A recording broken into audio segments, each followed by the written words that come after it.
ஆரம்பாக்கத்தில் சிறுமி பாலியல் வன்கொடுமை வழக்கில் கைது செய்யப்பட்ட நபரின் புகைப்படம் வெளியிடப்பட்டுள்ளது. செய்தியாளர் கதிரவன் இணைப்பில் இருக்கிறார்.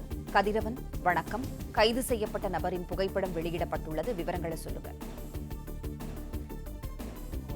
கும்முடிப்பூண்டி தாலுகா கவரப்பேட்டை பகுதியைச் சேர்ந்த 4ஆம் வகுப்பு மாணவி கடந்த 12ஆம் தேதி பள்ளி முடித்து பாட்டியின் வீட்டுக்கு சென்று கொண்டிருந்த போது இளைஞர் ஒருவர் சிறுமியின் வாயை பொத்தி தூக்கிச் சென்று மாந்தோப்பில் வைத்து பாலியல் வன்கொடுமை செய்தார். இந்த சம்பவம் தமிழ்நாடு முழுவதும் பெரும் அதிர்வலைகளை ஏற்படுத்தியது. கடந்த 14 நாட்களாக 20க்கும் மேற்பட்ட தனிப்படைகள் அமைக்கப்பட்டு குற்றவாளி தேடப்பட்டு வந்த நிலையில நேற்று மாலை சூலூர்பேட்டை நிலைநிலையத்தில் வைத்து அந்த நபரை போலீசார் கைது செய்தார்கள். கைது செய்யப்பட்ட நபர் தற்போது கவரப்பேட்டை காவல் நிலையத்தில் வைத்து விடிய அவரிடம் விசாரணைகள் மேற்கொள்ளப்பட்டு வருகிறது. அந்த நபர் அசாம் மாநிலத்தை சேர்ந்தவர் என்றும் மேற்கு வங்கத்தை சேர்ந்தவர் என்றும் போலீசாரிடம் மாறி மாறி தகவல்களை கூறி வருகிறார். இந்த நிலையில்தான் தற்போது கைது செய்யப்பட்ட நபரின் புகைப்படங்கள் வெளியாகி இருக்கிறது. குறிப்பா காவல் வாகனத்தில் வைத்து அவர் கொண்டு செல்ல போது அந்த புகைப்படம் எடுக்கப்பட்டிருக்கிறது.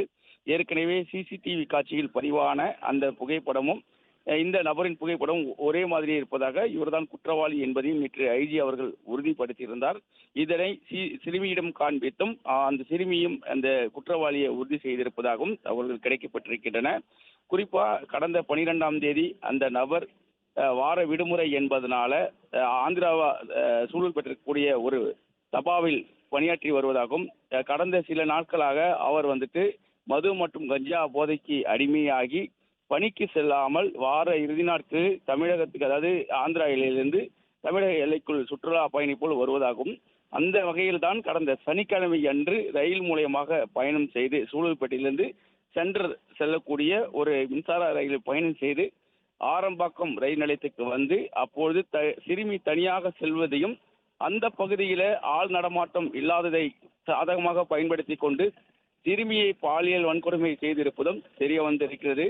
மது மற்றும் கஞ்சா போதையில் இது போன்ற செயலில் அந்த நபர் ஈடுபட்டு இருப்பதும் விசாரணையில தெரிய வந்திருக்கிறது. தாபா உரிமையாளரிடம் மேற்கொண்ட விசாரணையில இந்த வார இறுதி நாட்கள் இது போல அவர் விடுமுறை எடுப்பதை வாடிக்கையாக வைத்திருப்பதாக அவர் தெரிவித்திருப்பதாக தகவல்கள் வெளியாகி இருக்கிறது.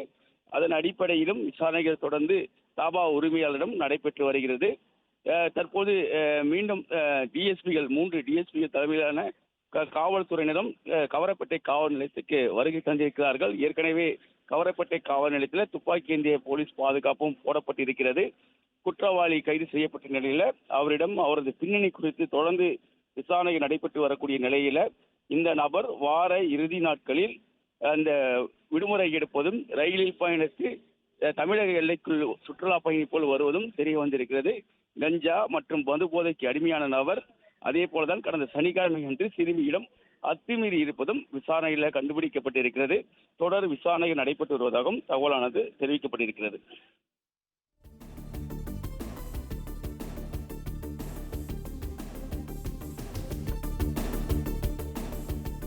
நன்றி கதிரவன், தகவல்களுக்கு நன்றி.